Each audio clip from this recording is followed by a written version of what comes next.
सभी किसान साथियों का एक बार फिर से आपके अपने YouTube चैनल एडवांस फार्मर में स्वागत है। किसान साथियों, उम्मीद करता हूं आप सभी बहुत अच्छे होंगे। अगर आप चैनल पर पहली बार आए तो चैनल को सब्सक्राइब कर वीडियो को लाइक कर दीजिएगा और अपने मित्रों को शेयर कर दीजिएगा। किसान साथियों, बारिश के मौसम में हमने देखा है कि जो फसल है हमारी, इसमें पीलापन आने की बहुत ज़्यादा समस्या देखी जाती है। चाहे वो गन्ने की फसल हो या फिर मक्के की फसल हो, सोयाबीन की फसल हो या धान की फसल हो, सभी में पीलापन आने की समस्या बनती है। किसान साथियों, यदि समय पर इसे जो है नहीं संभाला गया अगर, तो काफ़ी नुकसान होने के चांसेस बने होते हैं। तो आज हम इस वीडियो के माध्यम से जानेंगे कि जो पीलापन आता है उसका क्या कारण होता है, साथ ही इनसे हम किस प्रकार छुटकारा पा सकते हैं।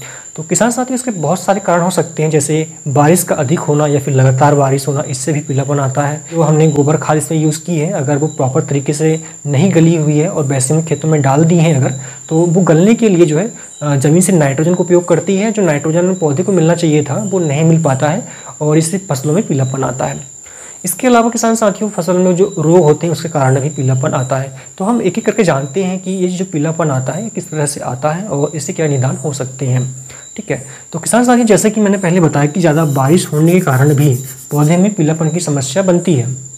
तो क्या होता है कि जैसे तेज़ बारिश होती है किसान साथियों, जो परत होती है हमारी भूमि की, ज़्यादा बारिश होने के कारण ये जो पोषक तत्व होते हैं सीधे नीचे ज़मीन में चले जाते हैं। ठीक है, खासकर जो नाइट्रोजन होता है वो बहुत जल्दी ज़मीन से नीचे जाता है। ठीक है, बहुत जल्दी नीचे जाता है। और जो हमारे पौधे होते हैं इनकी जड़ लगभग 3 से 4 इंच की गहराई तक होती है और ये ज़्यादा नीचे पोषक तत्व चले जाने के कारण पौधा पोषक तत्वों को ग्रहण नहीं कर पाता है। और पोषक तत्व नीचे जाने के साथ साथ में ज़्यादा पानी का अगर बहाव है तो पानी के साथ बहाकर वो अन्य जगह पे चले जाते हैं। तो इसका क्या उपयोग होगा? तो इसका जो सॉल्यूशन होगा किसान साथियों, जो बारिश होती है आपके खेतों में, पहले तो आप पानी को बाहर निकाल दीजिए खेतों से। ठीक है, पानी बाहर निकालने के बाद में जब पानी आप बाहर निकाल देंगे तो इसमें आपको यूरिया का छिड़काव करना है। इसमें नाइट्रोजन पाया जाता है। जैसे इस यूरिया का आप छिड़काव करेंगे तो फसलों की जड़ों में ये यूरिया जाएगा, उससे नाइट्रोजन की पूर्ति हो पाएगी। और जैसे ही नाइट्रोजन की पूर्ति होगी तो वैसे पौधा अन्य पोषक तत्वों को ग्रहण करना शुरू कर देगा और धीरे धीरे पीलापन चला जाएगा किसान साथियों। इसके अलावा अगर नाइट्रोजन की कमी के कारण पौधा जो है अगर पीला पड़ रहा है तो इसकी एक पहचान भी है कि जो निचली पत्तियां होती हैं वो पहले पीली पड़ना शुरू होती है किसान साथियों। तो आप समझ जाइए कि फसलों में जो नाइट्रोजन की कमी इस कारण पीलापन आ रहा है।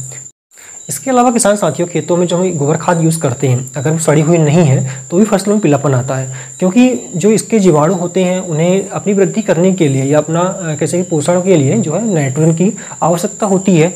अब नाइट्रोजन जो है वो कहाँ से ग्रहण करेंगे? वो तो ज़मीन से उसको ग्रहण करना पड़ेगा। अब ज़मीन में जब नाइट्रोजन है वो जीवाणु ग्रहण कर रहे हैं तो पौधे को इस नाइट्रोजन की कमी हो जाएगी। तो इसमें नाइट्रोजन की पूर्ति नहीं होने के कारण फसलों में पीलापन आता है। तो इसे दूर करने के लिए हमें यूरिया का छिड़काव इसमें करना चाहिए आवश्यकता अनुसार और ज़रूरत पड़ने पर जो इसका हमें छिड़काव करना चाहिए किसान साथियों। इसके अलावा पोषक तत्वों की पूर्ति के लिए इसमें कुछ हमें छिड़काव भी करना चाहिए दवाइयों का, जैसे कि इसमें फास्फोरस और कहना चाहिए कि इसमें पोटेशियम की भी कमी हो जाती है जिससे पीलापन आता है। तो हम कह सकते हैं कि इसमें जैसे पीलापन आता है तो पहले तो आप यूरिया का छिड़काव कर दीजिए। यूरिया का छिड़काव करने के बाद में इसे आप पत्तियों में भी स्प्रे कर सकते हो। पत्तियों के लिए आप NPK का उपयोग कर सकते हो जो कि 05234 के फॉर्म में आता है, वो भी आप यूज़ कर सकते हो। और बाकी न्यूट्रिएंट्स की पूर्ति के लिए कोई भी अच्छी कंपनी का माइक्रो न्यूट्रिएंट्स लेकर भी इसके साथ में आप छिड़काव कर सकते हो। यदि आप इतनी छिड़काव कर देते हो, यूरिया आप डाल देते हो, तो जो पीलापन है आपका वो धीरे धीरे कम होगा और फसल अपना अच्छे से विकास करेगी किसान साथियों। तो उम्मीद करता हूँ जानकारी आपको पसंद आई होगी। वीडियो पसंद आए तो लाइक करके शेयर कर दीजिएगा। धन्यवाद।